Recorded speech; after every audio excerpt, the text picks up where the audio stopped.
So my name is James. I run the Access to Healthcare campaign at a charity called Medact. I also was a nurse. I'll let Kitty introduce herself when she gets to you. How many of you are familiar with the hostile environment? You have to put your hand up. Not loads of you. Okay, great. So the hostile environment is a term that was coined by Theresa May back in 2012. It refers to a whole range of government policies that are designed to essentially shift public sector workers into being agents of immigration control. It introduced a whole new range of policies that criminalised or brought immigration controls into public services, and other kind of vital avenues of survival. It included the introduction of right-to-rent checks, whereby landlords are required to check people's immigration status before renting to them. It introduced immigration checks on current account holders for bank accounts. It started using school children via the school census to identify and report people who were wanted by the Home Office. And brought a whole range of measures into healthcare, which I'll talk about to you in a second. Broadly, the hostile environment is a very severe and dangerous shift in the UK. It mobilises a narrative of scarcity that allows us to other and differentiate migrants from people that are considered to be UK citizens, and then allows us to essentially strip away their rights from them and their ability to access the services they need to live. And of course, it's justified usually through a kind of narrative around resource scarcity, this idea that we don't have enough to go around, and therefore some people have to suffer as a result. So how does some of you heard of hostile environment. How many of you have heard of the NHS charges to overseas visitors amendment regulations 2017? Yes. There's almost always more than hostile environment. I'm always very surprised about that. That's the piece of policy that essentially gave teeth to the hostile environment in the NHS. It introduced a range of measures that essentially are designed to restrict access to care for people and to expand charging in the health system.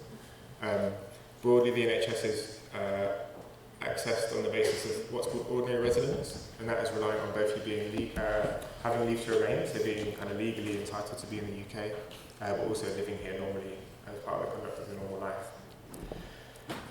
What these policies did is they introduced both a surcharge for visa applications. So now when you're applying for leave to remain, you have to pay £400 per person per year to access the NHS. So for a family of four, that becomes thousands of pounds every couple of years in order to use the health service. It expanded the range of services and the cost for which services are charged for. So now NHS services are billed at 150% of their actual cost to people who are not entitled to use them. And the most significant thing for us is that it introduced upfront charging. So previously the NHS was charged retrospectively. You would access the care that you need, and then if you were found to be ineligible, they would find you and bill you later. This obviously is not a good system by any means, but often people were able to navigate their way or avoid charging. What these policies do is they brought in a new system so that NHS trusts now have to check your immigration status before they provide care for you and charge you upfront for treatment. It's a significant shift change in the way the NHS is provided. It has a whole range of also both practical but also really significant cultural implications for the provision of the NHS. Not only does it further embed discrimination and racism in people's access to care, obviously there are some groups of people who are far more likely to be questioned over their entitlement to care when they present. Also what we're seeing is it's changing the culture of NHS staff themselves, and there's a broad, what I've kind of described as over-application of the policy, so areas in which people should be able to access care that they need, but they're being denied because there's a broad anti-migrant sentiment both in the UK but also in the NHS that is reinforced by this policy that's designed to restrict people's access to care. And as healthcare workers, we're quite generally concerned by the significant impact these policies have on our relationship to people that need care, people that need support. I think often people see healthcare workers as agents of the state anyway. We're not necessarily as the cuddly, welcoming, trusted face that we like to think we are. But what these policies do is they make that relationship significantly more tense and make it much more difficult for us to actually do our job properly. I think that's it. For me at least. I just do the policy bit, Kitty does the inspiring bit. Do you want to talk about, there was the Medact. Yeah. I didn't talk about the impact, which is important obviously because it impacts lots of people in lots of ways.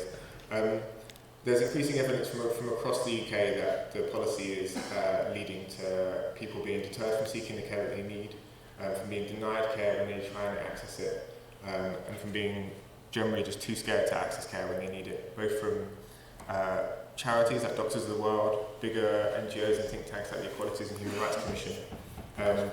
The policy is in its relative infancy, so we don't have really strong data yet from the UK about the longer term impact on mortality of these policies. But this is a graph from a study that looked at a very similar policy that was introduced in Spain in 2012.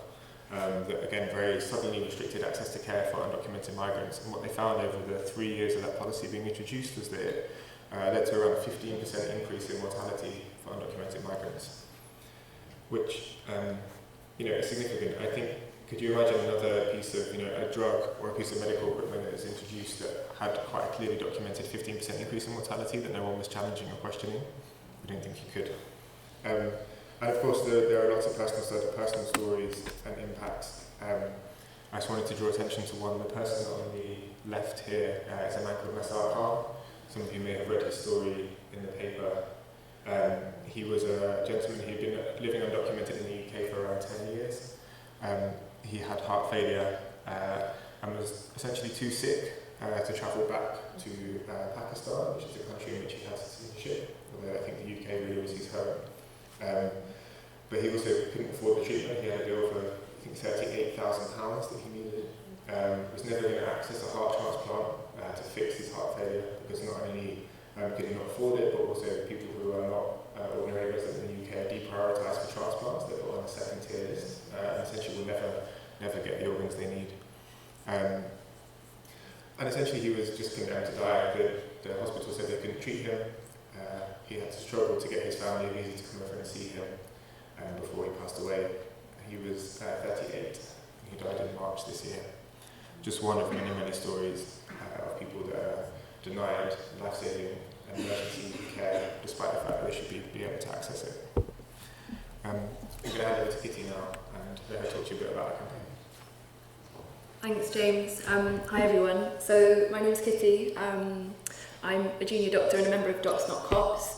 So Docs Not Cops kind of came about from the Immigration Act in 2014. It was formed by a group of HIV activists who are part of ACT UP. And in 2017, with the expansion of charging, one of the kind of campaigns that came out of that was our Patients Not Passports campaign that we work on with lots of other groups, including Medact and Migrants Organise. I'm going to focus today, so we've done kind of over the years a broad range of kind of direct action and advocacy campaigns, but I'm going to talk today specifically about our work in trusts. So for those of you that maybe don't know the NHS so well, that kind of refers broadly to hospitals, so kind of secondary care that is received in hospitals. So we kind of found that resistance, a key kind of point or a place of power or a point of resistance was trusts, because they're implementing charging. And they were identified as kind of key in our work to overturn these regulations. And that in order to do that, we needed a broad movement of healthcare workers, non-healthcare workers, and communities to come together in order to force the trust to change their policies. I guess kind of the broad aim of the work that Patients Not Passports does is to organise amongst staff and communities, to put pressure on the trust, to be able to reach a kind of critical mass that would mean that the trust was forced to act, and kind of what we envisage that looking like, and hopefully maybe aren't too far off, or that's possibly a bit optimistic, is that trusts would reflect how their staff felt about the policy, recognise their duty of care, realise that the policy is unworkable, and not financially viable, and would come out against charging publicly to the government, and maybe even refuse to implement the charging policy. There's lots of groups nationally organising, so me and James are coming today from London, but there's groups all over the country, Liverpool, Birmingham, Bristol, Glasgow, who are working on kind of from a similar model, but various different strands of work depending on the local situation where they are. And we've been kind of running a model of sharing experience and tactics and what works and what doesn't, and adapting a kind of broad model of healthcare worker-led campaigning.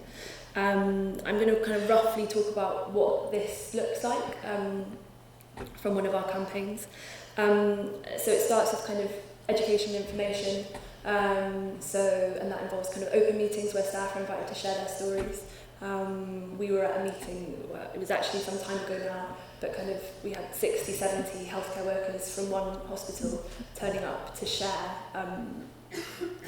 horrific story after horrific story of both their kind of personal conflicts of not being able to provide the care that they need to patients, and, you know, awful kind of clinical outcomes for patients being pushed into destitution, fears around patients being identified to the Home Office and then deported, and kind of an inability to follow up and provide safe care and complete your kind of, you know, professional duty of care to that person. From that, what's been happening is staff have come together and written either open letters or surveys, some kind of mechanism to make their feelings kind of legitimate and express them to the trusts. Often there's been demands involved, so asking the trust to do certain things as a way of kind of escalating the model, and then actions and demos that kind of support that work. So that's been both healthcare workers organising in their own workplaces, holding rallies outside hospitals, getting more healthcare workers on board, highlighting what has been asked of the trust and the response or lack thereof of response from the trust. And that's been accompanied by kind of national demos. So this is a demo from outside a hospital in central London, out that was around October 2017 when they expanded the charges. So there's kind of both local hospital organising that feeds into wider direct action that kind of Dots and Medact are coordinating. And as well as the healthcare workers organising within their workplace, a really key part of that is that simultaneously communities are organising. That's individuals affected, community groups helping those affected, broader NHS campaign groups such as Keep Our NHS Public are coming together to put pressure on trust from the outside as concerned communities, as concerned patients. Sometimes with similar models, open letters, contacting MPs, contacting the board at the hospital, as well as kind of other creative ideas that come out of local situations and local networks. And I guess the part of the model is trying to kind of model traditional workplace organising methods within hospitals, and trying to think about and hijack the existing structures of communication and education that already exist within those workplaces has kind of been key to our success in these campaigns. I was going to here's some more pictures of kind of demos outside hospitals, national rallies. I was going to, I suppose, reflect a little bit on the challenges, specifically of workplace organising that we're facing and trying to overcome. It's been, while charging is kind of inextricably linked to privatisation, organising healthcare workers in a crumbling NHS where no one has time to even go to the toilet is incredibly challenging. But what we've seen is that healthcare workers are angry and shocked by the policy, and are keen to do everything they can to help challenge it. There is, of course, as James mentioned, plenty of anti-migrant sentiment within healthcare workers themselves, so trying to challenge that rhetoric is another thing we come across. And also supporting healthcare workers to resist in their workplace. Kind of fears around that, the precarious position, particularly of certain groups of staff, is a challenge. Part of that is, and part of our kind of strategy, is we don't advocate for kind of individual individual subversion of the policy for a couple of reasons. Partly tactical, that we want to encourage a collective movement of healthcare workers who are protected in challenging the policy, and any resistance, is kind of shared and big, and puts pressure on the trust. Partly, organisations such as Dots Not Cops and Medact don't have the legal support available to support healthcare workers, and we're not sure exactly what kind of positions staff might be put in. We can talk a bit more about that maybe in the Q&A. There's some issues around threats that staff will be charged with fraud for obstructing charging. And then lastly, for patients themselves, to stop a patient getting charged at one single point in their journey accessing healthcare, they're likely going to get charged retrospectively or charged at another point. We don't see it as a kind of long-term effective way to challenge charging. And then kind of away from specific trust organising onto the broader picture. So we're also working at a national level to lobby kind of institutions that hold power, and Medact has been doing a lot of amazing work around this. Particularly of note is lobbying organisations like BMA, this big doctors union, and the Royal Colleges, who are kind of these fancy institutions that offer kind of specialist doctors once they've completed their training. Both have come out against charging with really strong public statements after a lot of kind of behind the scenes work. So I think I certainly feel that the kind of where we are is changing quite rapidly in terms of suddenly going from being kind of quite rousing and grassroots to actually getting big institutions to speak out. And with this comes our kind of media work. So one of the big problems, as has been mentioned elsewhere, is trying to reclaim the media narrative, so away from this kind of falsehood about health tourism and kind of general anti-migrant rhetoric, and trying to get into mainstream media and academia healthcare workers' actual experiences of what this policy looks like on the ground, as well as giving space to people's stories who wish to share them. And then we're going to talk a little bit about the kind of tools that support this, and I guess this is where digital things come in. But we've created kind of a couple of tools that aim to support healthcare workers and communities, both to advocate and organise. So that's our toolkit. So we've created a toolkit you can have a look at, www.patientsnotpassport.co.uk. So it's an online resource that has kind of two key roles. So helping people to advocate for those affected. So they're kind of practical points about rights and also kind of practical points about how you can best challenge and flag up charging through various mechanisms. And then kind of, I suppose, the important bit, which is helping people to start campaigns where they are, to join current campaigns, encouraging people to organise to end the hostile environment in the NHS in its entirety. With the toolkit comes a lanyard, which I'm modelling for you, James forgot his. But the lanyard we give out to healthcare workers that come to our events and engaging with the work that we do. And I guess it has kind of three broad aims: increasing visibility of the campaign, being a conversation starter for staff at work. It's got a little card that links to the toolkit and also gives staff kind of the confidence to talk through the main issues around charging with their colleagues. And then the third, I suppose, is helping staff who are working against charging to identify each other, so creating kind of systems of allyship within hospitals.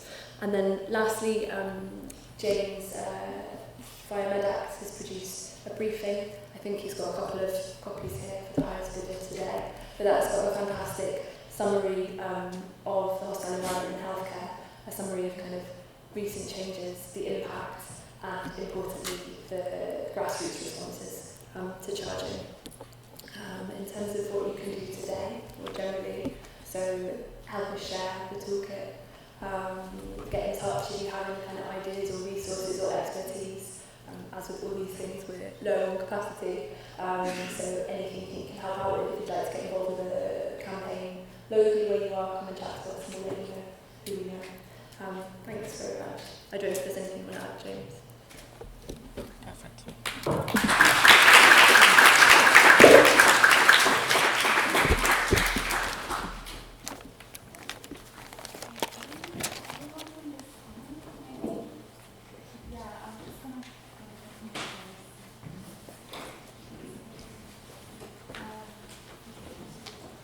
Yeah.